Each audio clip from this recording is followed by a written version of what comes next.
we're good. We're in business. We're in business. Wonder if this works.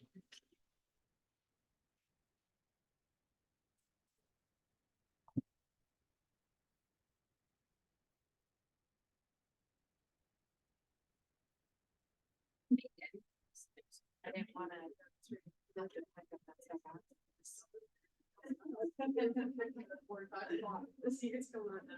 Yeah, no, they didn't watch that whole session. Are they all recorded? Yeah. Is this? I'm gonna go listen to them. I've heard that. I don't think that would. All right, Well, I heard, when I was reading the program, I saw that the workshops were being recorded. But they may not be, I don't know. Let me see, because I'm not. We may be an intimate group. That's great. Or that. Or they're really, and I do get there, it's gonna be very well. So. Now, we should have a little bit behind schedule, so we're just gonna get started. I feel like I almost don't need to use a microphone. First, a couple introductions. There is change in the presenter list. I'm Seymour, currently the chair of the FLS committee for state, also longtime program director at USA State. I've been a PD for going on 14 years now. Dr. Napalm, so Dimitri Napalm, similarly, the program, you're still a program director. Yes, still program. But also co-chair of the State FLS committee. Melissa Hansen, who is the third presenter and in fact one of the co-chairs of the committee, is quickly not here. But Darren Hoagland is standing in, also a member of the committee, and very involved with education. She is actually, you want to introduce yourself? Sure. I'm Darian. I am general surgery resident, became my third and fourth year out in the lab. So I'm the surgical simulation fellow and APDS fellowship with Dr. Napalm here at the So, FLS, I mean, if you're a PD, if you have access to the APDS listserv, I'm sure you see FLS gets a lot of chatter, and not all of it is positive. I think there are what I believe are populist statements expressing views on its value or lack thereof. However, as a program director and having dealt with laparoscopic education for the better part of 25 years, the issue of preparation of residents for basic laparoscopy very much on my mind well before I had any association with FLS. Now that I have, my views on this have directed a lot of what the committee is doing to bring FLS up to what we think is the educational needs that match the statement of the mission for the program. So with that, I'm going to tell you a little bit about current FLS testing. The tests over the past 3 years has been one primarily delivered to surgical residents and gynecology residents in North America, almost all in the United States. There is testing done outside of North America. There's a certain amount of testing done in Canada. We have opportunity to test, and we'll talk about this a little bit later on. But the numbers are here. We're talking about in excess of 3,000 discrete test takers every year. The numbers for OBGYN are going to be influenced by the onset of what's called ENIGS. And if you're not familiar with ENIGS, or not done at your centers, largely, I think, because of exposure to FLS, working through the AAGL, gynecologists have come up with their own course and certification of competency in basic laparoscopy. And it is a slightly different exam. The model for delivery is different than ours. We have a predictable loss of GYN test takers. However, we're still retaining a fair number. Now, I've listed at the bottom here that through February of this year, we see a decreased number. We know that at the end of each academic year, we see a large flurry of test takers and certifications. Now, I'd just say as a matter of interest, it might, whether it's of any useful significance or not, the fail rates and the performance on the skills portion of the exam for GYN and general surgery has historically been about the same, and that the graph actually illustrates that. Dimitri is going to talk about a little bit about the performance of the test as well, because I know that that's something there are probably some preconceived thoughts about. So I just want to mention a couple of recent contributions to the literature. This is really important. Occasionally, you see expressions of use of the value or lack of value of FLS if it's used as a rubber stamp for chief residents who are graduating and need to sit for the boards, and it's a requirement, and say, well, they already had to do laparoscopy, right? Well, it's true that there may be less value for someone who has really paid attention and is performing well as a laparoscopist. We know that that's not going to be every trainee, and in large part, the decision on career direction is going to influence that. But these two papers, both published in the past year and a half, have shown that when the test is delivered at a junior resident level, with PGY 1 or 2, that in the case of the Higgins paper, it contributes significantly to entrustment precision as measured by simple OR assessment, a large number of them. And the Schmieder paper showing that self-efficacy is greatly enhanced by FLS certification. This is all temporary related to the preparation for and culminating in the certification test. Two very important contributions of recent literature showing that at the PGY 2 and at very latest PGY 3 levels, there's a significant impact on performance and self-efficacy. However, we did a deep dive on who is taking the FLS test, and this graphic shows the numbers by PG year. And the vast majority of the current test takers are taking the test. And, I can't comment on the amount of preparation that's being done at the PGY 4 and 5 level, with somewhat less than PGY 3 level, and a very small minority at PGY 1 level where the maximum educational benefit exists. Now, the fail rate on these, this is an exam which we would say the large majority of the test takers are at the senior levels. Yet the fail rate is about 8%, and it has been about 8% for some time now. I view that as an education program director. I think that's an educational problem. That shouldn't be the case. You shouldn't fail FLS, particularly if you're about to graduate from surgical residency. But those numbers are real. So I just want to talk to you about what we're doing now. So the committee is actually redirecting its efforts. We have a number of things in the works. You're going to hear about our educational content development project and our technical skills task force, which probably are going to separately talk about.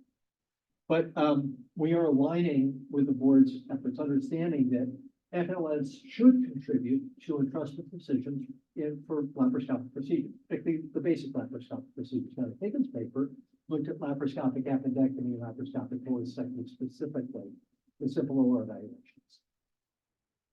But if you look at the EPAs, it's possible to see opportunities for certification of the basic level of competency in laparoscopy, contributing to entrustment for more than just that. And that is one of the significant aims of the project. We are working on technical skills issues. How do we make the test better? We don't want to fiddle with what we know now, and Dr.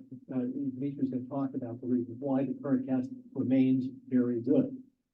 But we are looking at increasing levels of difficulty, how that might impact the exam, but it doesn't make a whole lot of sense to radically change an exam when we're trying to push it to a specific subset of potential test takers at specific PG levels, where we're, things like cut score and performance and fail rates may be influenced if that becomes the reality. So with that, I'm going to hand it over to Dimitri. Thank you. Thanks, Neil. It's a great introduction I, as full disclosure, doesn't leave this room, right? I didn't really, I'm the co-chair of the FLS committee. I've been on the FLS committee for a long time. But the first time I learned about it and I took it, I thought it was a bad exam. I didn't think it was relevant to, clinical laparoscopy. And that was actually one of the reasons I was involved in developing the advanced training in laparoscopic suturing. And I've developed over time a significant appreciation for competency-based advancement and understanding that where FLS is in that progression is at the basic, at least from a technical skills perspective. We're going to talk about the cognitive and the didactic portion, but from a technical skills perspective, you have to walk before you can run. You got to learn your ABCs before you can read a book. Now, and if it's used properly in the curriculum process, I will show you evidence that it's a very good curriculum for learning basic technical skills. It has to be used in the appropriate way.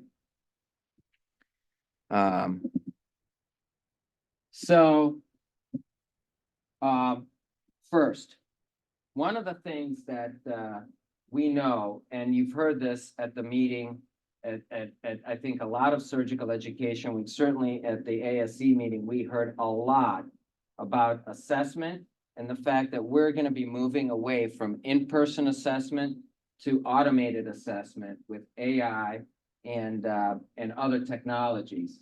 And we currently have an RFP out for automatic assessment of FLS. And what we're going to be looking for is a partnership with companies and institutions.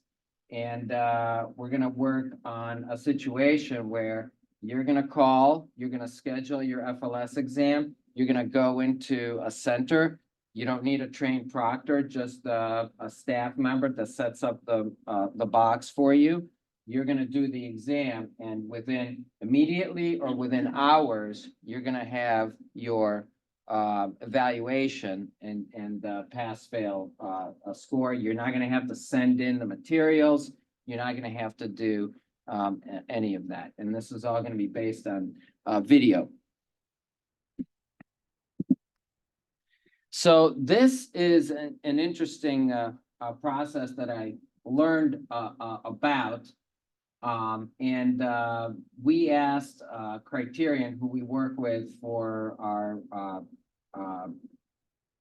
multiple choice test, and we work with them on analytics. And we asked them the question, can we take out, are all the skills in the FLS exam really necessary? And can we take out one of those skills? And again, some of we looked at data from 5 years, 17,000 almost test takers. And you can see by specialty. And this was the data that was used. Descriptively, the scores between surgery and gynecology, as Neil said, were not different. There was some evidence that, fellows and attendings for several of the tests scored actually lower. So there were several ways to analyze this data to build validity evidence for or against removing the tests. One was correlational analysis. One was factor analysis, and one was multiple regression analysis. Now, I'm not going to go through each one in detail right now because that's not necessarily the purpose of this, but I have, if you have any specific questions, I have this on my computer and I'll be happy to go over it with you after. But the bottom line is that the correlational analysis and regression analysis indicate that all 5 tasks are positively and strongly related to overall skills exam, and that each task provides significant, unique, and predictive power above and beyond the other tasks when considered together. And then that the regression and factor analysis indicate that it would not be possible to remove any of the 5 tasks without causing a loss of a predictive power result regarding the overall skills exam. And so, certainly we feel pretty strongly that there's evidence to suggest that all 5 tasks are important, and we can't remove any of the tasks without replacing it with something else. Next is, I'd like to briefly mention ATLAS, the Advanced Training in Laparoscopic Suturing. There is a proposal, there's a pilot proposal from the Fellowship Council with some interest in testing residents at higher levels of training, PGY 4 and 5, on this curriculum and teaching them advanced laparoscopic suturing skills. And they've approached SAGES with a pilot. And the idea of the pilot would be to use the FLS testing centers to test applicants and current fellows going into MIS and Fellowship Council fields on this curriculum. And if successful, this may be something that SAGES and the FLS committee becomes involved with. And that's the program would be a pilot where we test 100 learners, and then a program if the Fellowship Council looks at the data and this is useful, then they would require training for all of their applicants or incoming fellows. So this is kind of the last slide, and it just kind of summarizes what it is we're doing from a technical skills perspective. We're looking at automation of FLS assessment. We're not looking at elimination of any tasks without adding tasks. I didn't put in my presentation, but in the back of the room, we have a, do we have a prototype? Yep. So we have a prototype FLS box where we're trying to move away from an analog camera, which we all love, to an actual phone and use that as the video source. And so we'd love for you to take a look at that and tell us what you think. These phones would be loaded with software that could be used for video-based assessment currently. There's been some work already looking at the validity of video-based assessment and not having to send in the circle and the Penrose drain, and just using video and images to make that assessment. Talk briefly about the ATLAS proposal, and then new skill development. I said, okay, so we can't remove skills without adding skills. So which skills would be relevant? And there was a needs assessment paper that went out that some of you may have participated in answering a long survey. And in addition to the skills that were already in FLS, there are some others, such as energy use, angle laparoscope, clip application, tissue dissection, and continuous suturing. And so one of those tasks, continuous suturing, is in one of those boxes, and you could take a look at that and see what you think, and we can get your feedback on that. So that's what's next in the technical skills category. And what I'd like to do, questions at the end or? Yeah. So what I'd like to do is invite Darian Hoagland up to talk about what's next in terms of the curriculum and the cognitive portion. Thank you. Thanks, Dr. Napomashine. All right. So for those of you that I didn't meet at the beginning, I'm Darian Hoagland. I'm general surgery resident at Beth Israel in Boston in between my 3rd and 4th year out in the lab as the simulation fellow with Dr. Napomashine here at Leahy. So we just talked about the skills portion of the FLS and what's coming down the pipeline. But a big part of the update that's happening now is the educational content. So that didactic portion, those modules that the student or trainees, excuse me, are going through before they're taking the exam, before they're practicing the skills. So this project is currently underway. We are in the midst of it, and I'll give a little bit more of a detailed update a little later. So the primary goal was to update the content to create a comprehensive resource that actually reflects what the fundamentals of laparoscopy look like in 2024. So we wanted to redirect content to specific learners. As Dr. Seymour alluded to, we really want to make this a useful resource for the people that will obtain the maximal educational benefit from this. PGY 4s and 5s don't necessarily need to watch a module about how to access the abdomen, but PGY 1s and 2s will probably obtain the most benefit from being able to watch that step-by-step narrated through videos and have examples shown to them. So we really want to make this a useful resource, excuse me. For the folks who may not receive this content elsewhere as well.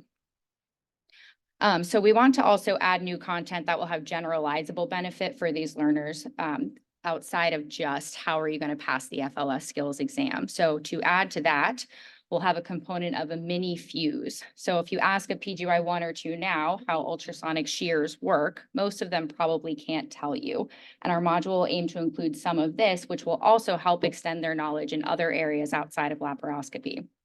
Another example is including surgical stapling principles. So even the most basic laparoscopic operations these days, an appendectomy or an LAR, will include surgical stapling. LAR is not basic, but appendectomy will include surgical stapling. And so we don't have any necessarily formal training in surgical stapling outside of maybe industry labs or if your institution happens to put one on. And this will include really the details about it that you may not get elsewhere. And then with all of that, we do want to bring this back to who are going to be the majority of test takers at this point, which is general surgery. So we do want to be able to bring this educational content back into the context of general surgery. So when we're talking about laparoscopic staplers, putting it in the context of an appendectomy, putting it in when we're talking about circular staplers, talking about an LAR. And that goal of that is to improve learner engagement. So I'm not sitting there saying, why are you telling me about the size of the stapler? I can actually understand why I might need the different sizes in an actual context that I'll be able to use and apply later on. And how we're planning to do this is a narrated media-rich experience, also with interspersed spot checks of knowledge strategically placed throughout the way. So not just questions at the end, testing the few points that we want to make, but having interactive games in the middle where people can place ports maybe where they most likely would want to do them, how to move the laparoscope around, different examples to make it really engaging and allow our learners to actually glean the most out of it rather than just clicking through a module to check another box. So we definitely have an aim as a committee to not make this didactic teaching to the test. But we'll come back for a second, and the way that we decided to create which content we're going to need is based on our new test blueprint. So I am going to talk for a minute about the new multiple choice questions and how we developed those, because our content is aimed around covering all of those topics. So how we decided what went in the new test blueprint was that from 2019 to 2022, laparoscopic subject matter experts completed a comprehensive task analysis of the entire construct of laparoscopy and then broke down into specific laparoscopic competencies in really granular detail. And then based on these developments, we created new multiple or multiple choice question test forms. So we did this by reviewing the old test questions, updating them to meet the standards of what we know today about laparoscopy, creating 300 new multiple choice questions, and then Angoff testing for those was completed in December. And then since then, throughout the winter, we completed beta testing for all of the FLS test takers throughout the winter, and we completed that back in February of this year. And that was to create a new cut score that we can move forward with. So now that we have the test mostly completed, and this test is a specialty agnostic test, we're using it to go and create the educational content that, as I mentioned, we do want to move forward a little bit more into the general surgery realm. So to show you a little bit of where we are and where we were to where we're going, this is the breakdown of the current modules for the FLS exam. So some of this didactic material is at least 5 to 10 years old. As someone who went through it within the past year, it feels older than that, especially when you're watching and especially with the quality of some of the materials. And no offense meant to anybody who was part of making that original didactic. I still learned from it, but it needs an update. And so when I do show the next slide, or the next part of the slide, I just want to also put in the context of we're aiming this at 1s and 2s, but we do expect people to have some kind of foundational knowledge of surgery when they're coming into this curriculum, right? We're putting this in the context that people who are in this world have some of this language already.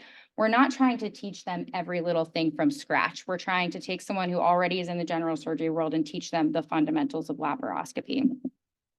And so you'll see here, we've reorganized a bunch of the modules and included all of those laparoscopic competencies that I mentioned before. So the terminology in the new curriculum here is based on all of those deconstructed tasks from the task analyses and the blueprint process there. So there will be 10 modules, and there's with a couple broken down into 2. And then we do expect it to be, I think we said around 10 to 12 hours by the end of it, but hoping for them to really be deep and rich resources for people. So to show you an example module, this here is 4A, and it's establishing abdominal access. And so this just shows you how there are tons and tons of these specific detailed competencies, and we have them all covered and all mapped out into the different modules. So there's some overlap, but they're all related to each other and relevant specifically for the module. So we're not going to have a lot of redundancy, we're hoping, and we're hoping to take each of these competencies and put it specifically in the context that would be most helpful for our learners. And then at the bottom here, you can see that each module has an overall goal. So we have all these competencies to cover, but the goal of module 4A will be to teach surgeons how to enter the abdomen safely in a variety of circumstances, including troubleshooting initial access. So where are we now? We are in the process of actually making these modules, doing all the things that I just talked about. So we have an excellent group of expert laparoscopic surgeons all throughout North America, some members of the FLS committee, but also just experts in our network who are helping to create this content.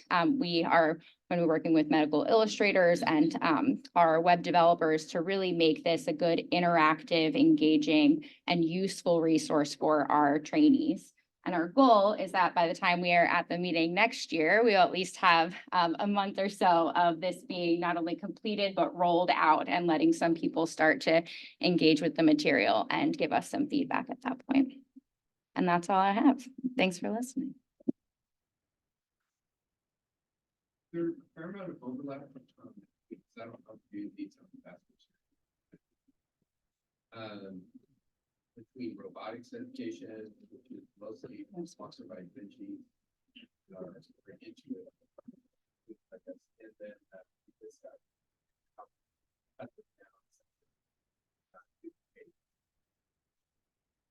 I'm going to ask you to hold on to the robotic thought for a second, because that's one of the provocative questions we wanted to pose to all of you. Because, you know, it's a frequently asked issue. Vascular connection is a little harder for us to address. I want to be very specific about what. That's part about the robot, perhaps. Right. Figured out to get us away from creating. Interesting. We could sit in the console behind the lid. Sure. So Well, like yeah, you know, Well, I'm just gonna leave that for a second, and I think, we have to ourselves remain in the videoscopic world where, laparoscopy currently exists and where, robotic methods still require that videoscopic interface, but presented to you in a different way, and obviously interacting with the tissues with a different interface. But, I do want to actually throw the question out to everyone in the room. Where does FLS exist in the current environment where robotics is becoming a much more frequently used modality? And where, I'm sure everyone has thoughts that you bring from your own institutions that might help inform those views and might be able to respond to them. Yes. Yeah, I was gonna say, I think the answer to the question, I think it's becoming less relevant as robotics is continuing to get very. That really was my question. I was gonna ask, Yeah. kind of piggyback We're on going to come back to it. We're going to your chance for you. with the overlap of other curriculums Yeah. that are out there. I just feel like they just keep adding on, and we, have the symbiotics trainers, they have the curriculum, which seems to hear FLS curriculum. And it just inundated having who's supposed to filter through these and figure out what the curriculum should be. So we have one and not pieces 4 or 5, because robotics overlaps as well as components. For instance, novel access.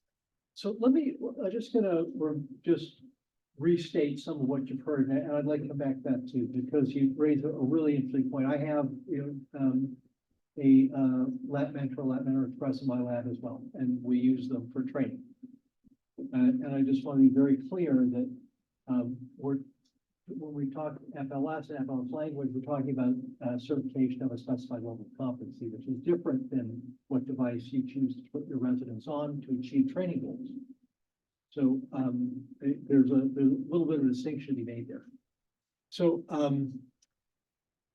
the FLS committee is charged with making this as valuable an educational resource as possible for as many relevant learners as we can possibly identify.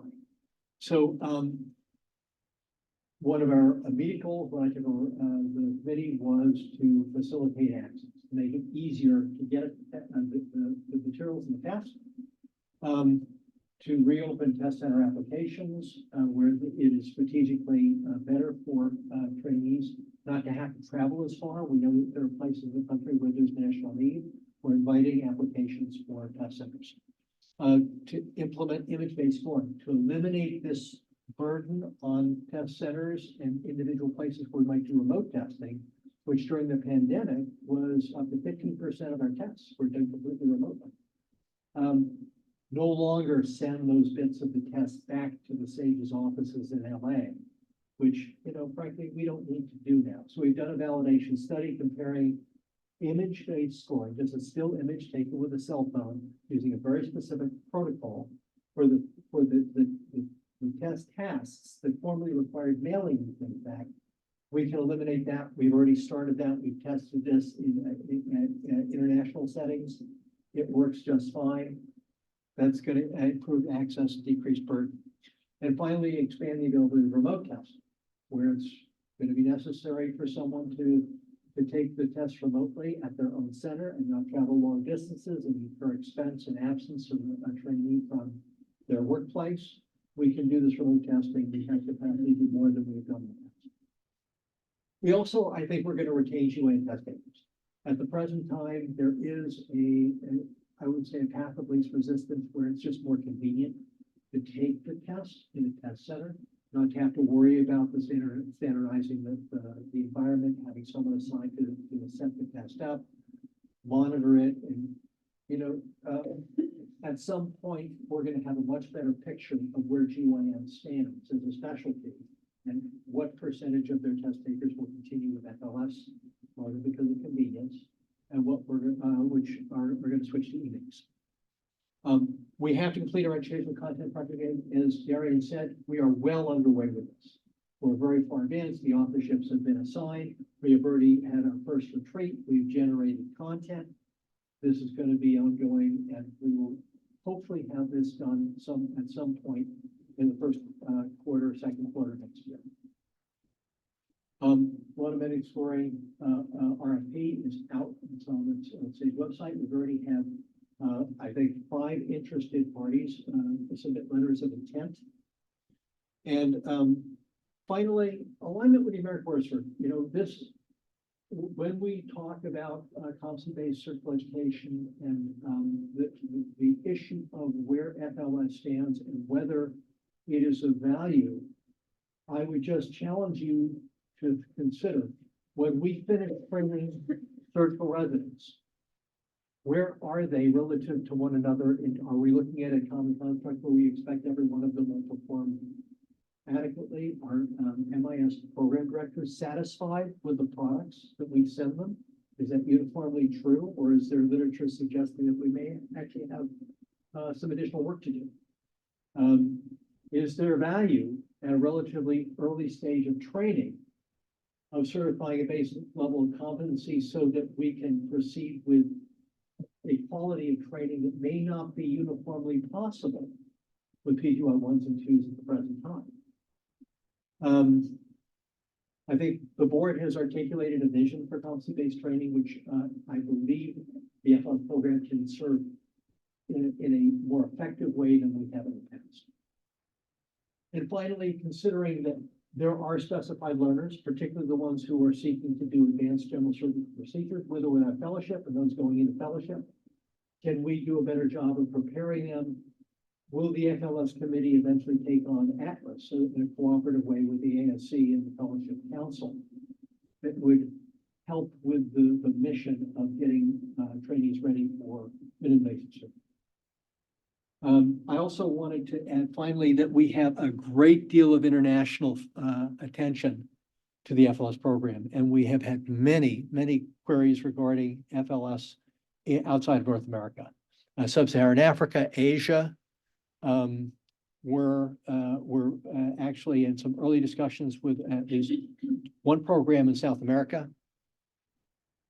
And we believe that in the next 1 year, we should see double the number of international test takers involved with FLS seeking certification. We've already started this with COSEXA in Sub-Saharan Africa and have already delivered tests at their meeting. We aim to test 90 more test takers with COSEXA in the next year. This is going to have as well. And I think that the strength of the program is what is driving the interest and understanding. At the present time, this is another question for you. In the absence of FLS, what is there now to establish that basic level of competency? So I did list a couple of questions.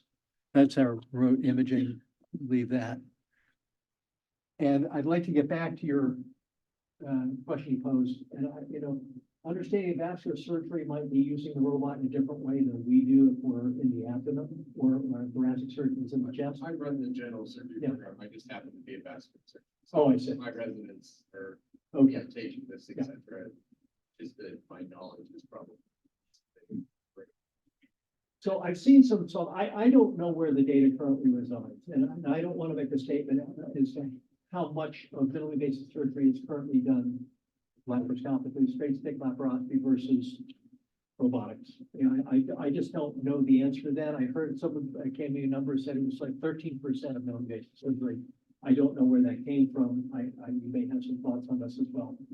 But the impression I got is that the vast majority of minimally invasive surgery involving basic cavitary procedures is still done as straight stick laparoscopy. It's not done robotically.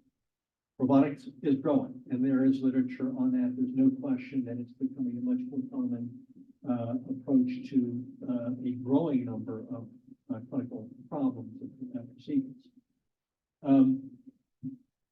I myself think of it a few ways because we have been seeking in my own program to increase consult time for our training, particularly senior resident levels. And that I don't see that going away. And if I had to make a prediction 10 years from now, do I think that we're looking at much more robotic surgery than any of us dreamed possible 10 years ago? Absolutely. Will laparoscopy go away, and what will that increased focus on robotics due to laparoscopic skills? Are we talking about diluting basic skills so that it becomes harder to obtain straight stick laparoscopy competency? And if that is true, will that make FLS more important or less important? I think that's a legitimate question to pose. Well, I guess I would say, one thing we have to remember is that open procedures have become more and more precious as time goes by. And even the numbers that are being asked of some tertiary programs, or things like that, are hard to take. So the question is how to get those skill sets. That's construction. Pathology case, more spine exposures, try to get, how do you sort of replicate? Because a lot of big open retropharyngeal surgery is essentially exposure surgery. And then once you set it up right, then it's, suturing. More or less how you set that up.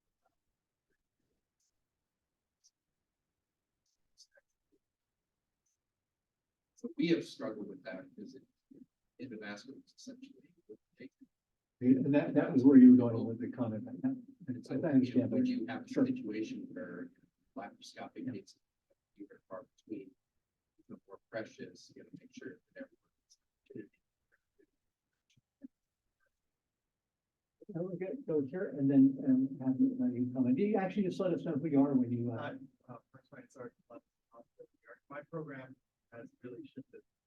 Renaissance towards robotics. I think this is something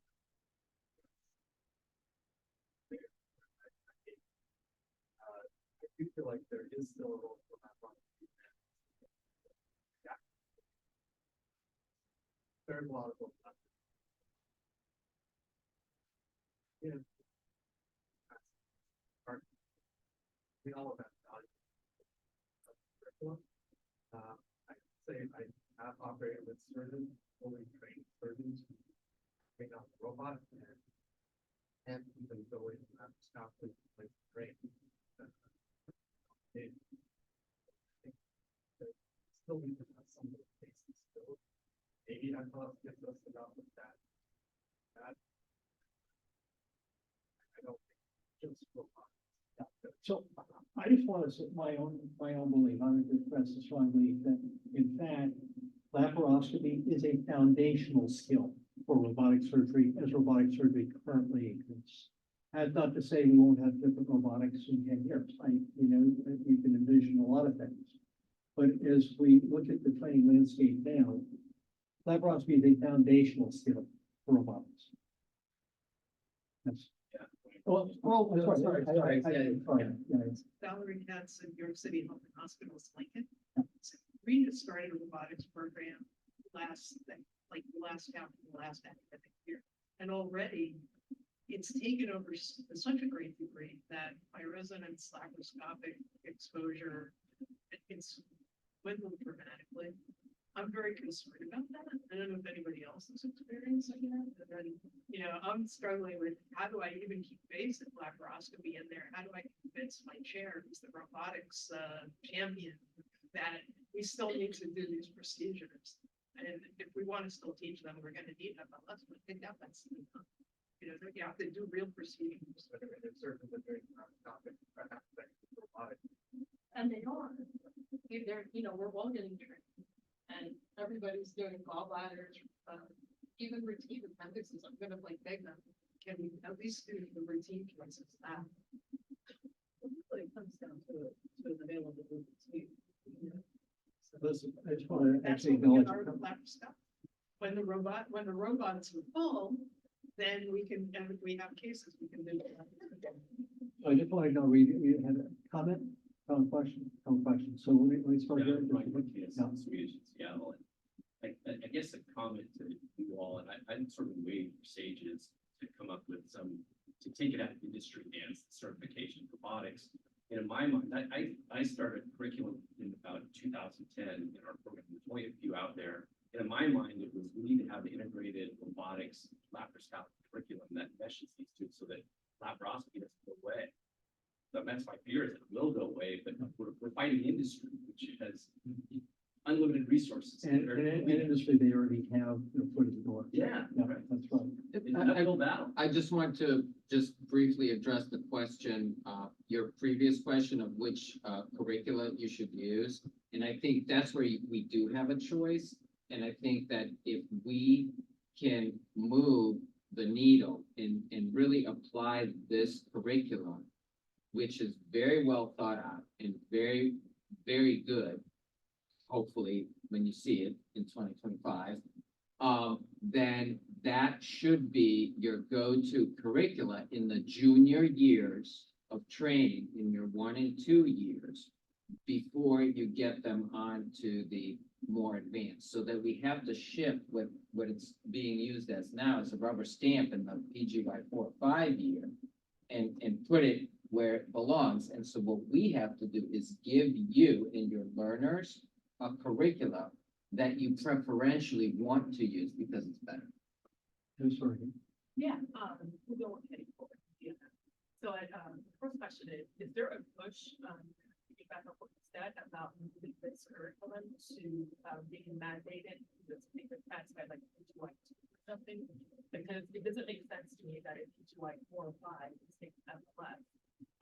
In order to also incorporate the more advanced skills that you mentioned, they'll need the basis, and then that way you can have a more like an atlas curriculum for like 3 or 5s to work on. The second comment is, piggyback on what you said about, robotics and intuitive being the dominant, system or platform. I also do worry that we definitely do, and I agree, definitely Laparoscopic as it exists. And I do feel that SAGES, working off of our other educational national societies, we need to make a statement about like what that curriculum looks like, because right now it's entirely up to them, what the needs are looking at, to be certified in the trainings. And I think until we define what that is, we will continue to push and, it's going to be, I would say in a couple of ways, it's going to be more difficult to take that back once they have the entire market share. So that's also what I worry about moving forward in the 5 years of training. But yeah, I agree that Laparoscopic is definitely a foundation, especially in publication, and the robotics are just not being able to work laparoscopically. Not everyone has 24/7, although there's that push. So let me just get, who's there more mandates? So we're not gonna go there. So, but I don't mean to put it that, it quite that way, but we had started conversations with the ABS and with the APDS exec regarding where we're going with that balance. And I think that there's a high level of enthusiasm for what these are. The question that you posed regarding, well, can you make it mandatory?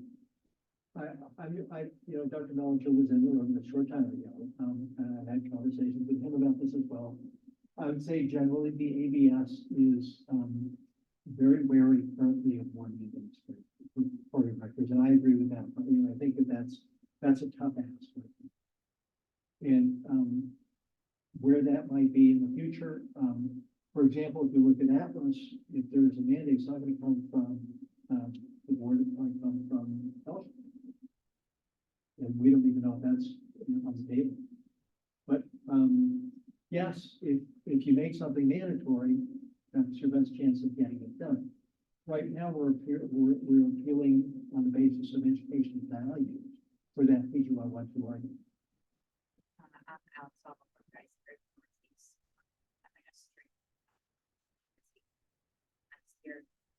In our program, we have all the same issues, but interestingly, our residents really are very robotic forward.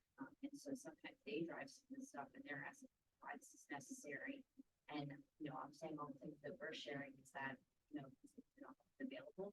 I don't know where your job's going to be, I don't know what you're going to have, and you can't do these things laparoscopically. If you don't have a robot, what are you going to do? And so I think that, at least for us, it's an uphill battle. And then, the residents are unhappy. We all know how that ends. So, I think that some of it is driven from the resident side as well. I personally have found that to be a manageable conversation. I don't know the residents or, but,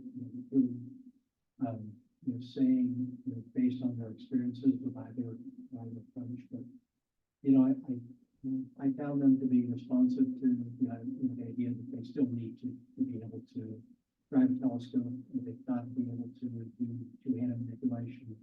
And they still have to have basic suturing skills in those situations where you can get in that trouble.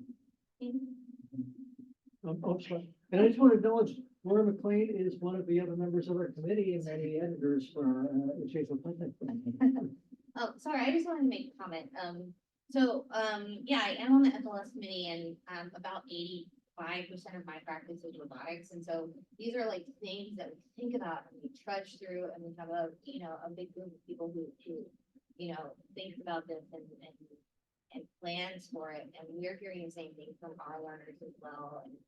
And I think that, we all see the value in laparoscopic training beyond just robotics, It's, and I think that just comes down to, this is the fundamental of laparoscopic surgery, and robotics is not fundamental.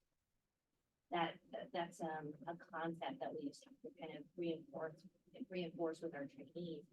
And that, additionally, I think that a lot of people have made really good points on, that there are so many concepts of laparoscopy that extend beyond a tool. And in the future, we're going to have multiple robotic platforms. We already have them. I'm seeing more and more robots every kind of quarter come out. And I'm testing lots of robots out there and seeing some concepts that are similar, but also very different concepts on very different platforms. And so ultimately, a robot is just a tool, but laparoscopy transcends all of these tools. And so I think that in itself is something that, as the FLS committee was thinking about, we're teaching our learners about, and we're trying to instill those skills throughout all platforms and throughout how technology will advance. And additionally, something that we're trying to do is make ourselves more relevant. Like, our tools right now for teaching laparoscopy are old and not super interesting. And what we want to be is the society brought voice to something really cool, just like the Symbionics platform and trainer. Like, industry had the money to bring that forward early, and we want to be the people who are now kind of taking over that voice and that training, and bring our training and didactics up to that level, and even and use technology in an informative as well as productive way for our learners. So I think that is I think we're all preaching to the choir in this room and that we want to have these discussions, and I just encourage you to partner with us and give us your opinions going forward. Richard, did you have a? Yeah. So Richard, you take the Galveston. So this is coming from somebody who does 90%, 95% robotics, and I think I'm still relatively young. I don't think laparoscopy will ever die. It's robotic assisted laparoscopy. So, like you said, laparoscopy is the basics, is the fundamental. And every robotic case starts off laparoscopic. I think what's important is that, we show our trainees that the robot is simply a tool, and you can use that tool either as a crutch or to enhance your skills. But I think all too often in this age, we're teaching it as a crutch. And so, I think if the residents are really driven for robotics, I think that's our time to kind of shine, and it's our responsibility to let them remember the importance of it. So some of my cases, some of my eyeball cases, I'll have them suture halfway, and then I'll undock the robot and have them finish the suture, so that they remember that this is important. Very interesting. I guess I agree with everybody what said. What's interesting about it is they're hyper-focused on learning the machine. I can tell you, you guys probably agree, everybody, one can get a robotic certificate, which means nothing sense of, oh, you do this module, they're all useful, and then let's add assistant, whatever, I do one station becomes like consulting. I think that's why I think remains relevant in terms of fundamentals. I agree, it's a better tool to do suturing, we always talk about it, so, but that's not eliminates the fact that we have to see surgery. that's the other thing, looking at, you look at all these curriculums out there for robotics. A lot of them like similar and intuitive, they're all about machines and how you get to it, but very few programs have really comprehensive education in this. So I think that's why they remain relevant. So thank you for all the comments. I think we're getting some heads poking into the. We'd like you to have a look at the new platform. We have, Keaton here from the Amazon things, actually it's their box, not ours. But the use of a cell phone instead of the analog camera is absolutely essential component for our international growth strategy. And getting FLS more easily accessible in environments that may be resource poor. Because 3D different blocks, no electronics, no lights, no camera. We're talking about a significant decrease in cost from video stocker box and a much better camera experience.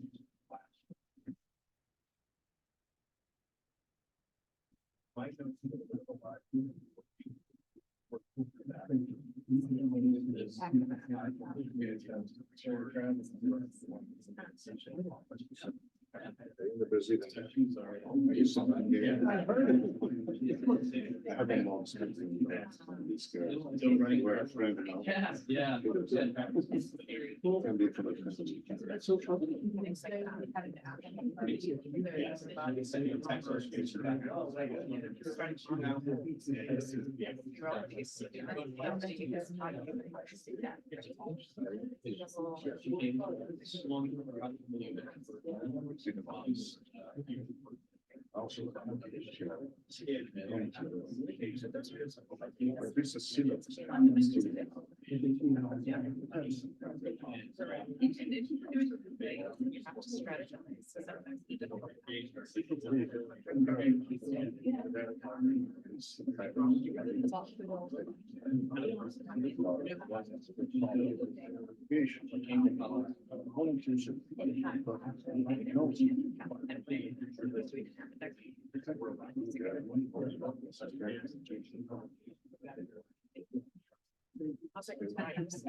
Really happy that.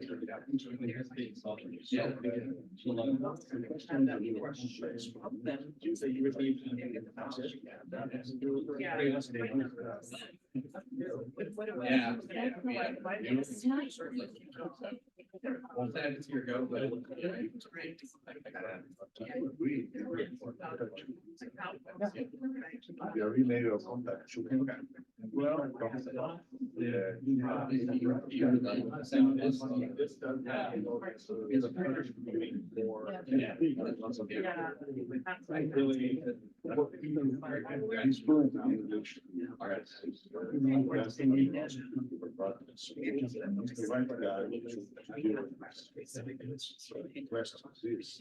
Very soft way.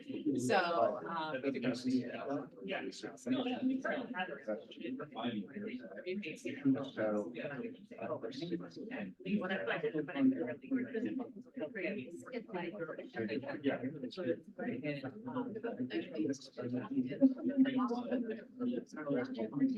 Yeah. Amazing. Oh, really? Yeah. That's better quality. Yeah.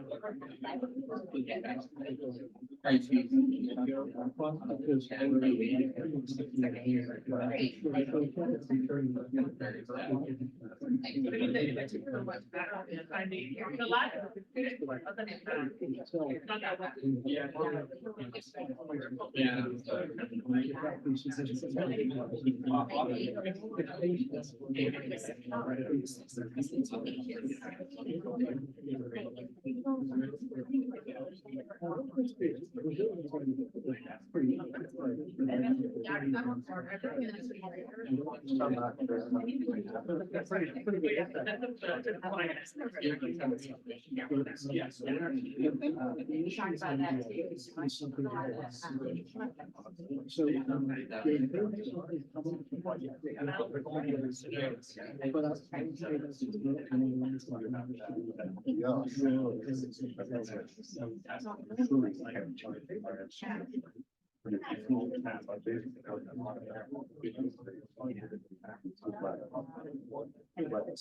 Never need a site.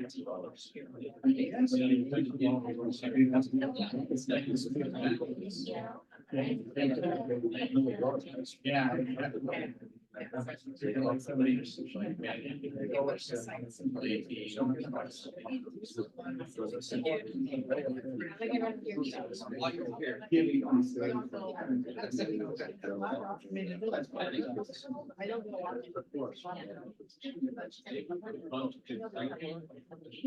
Yeah, she said that they cracked down.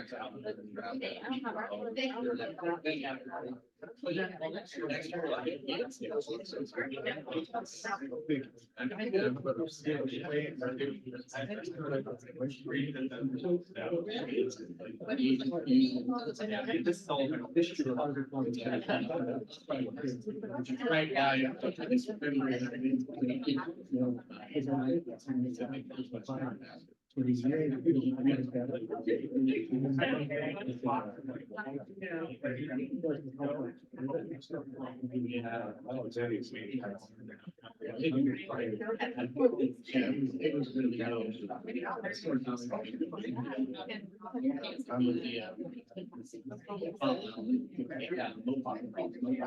Yeah, it used to be.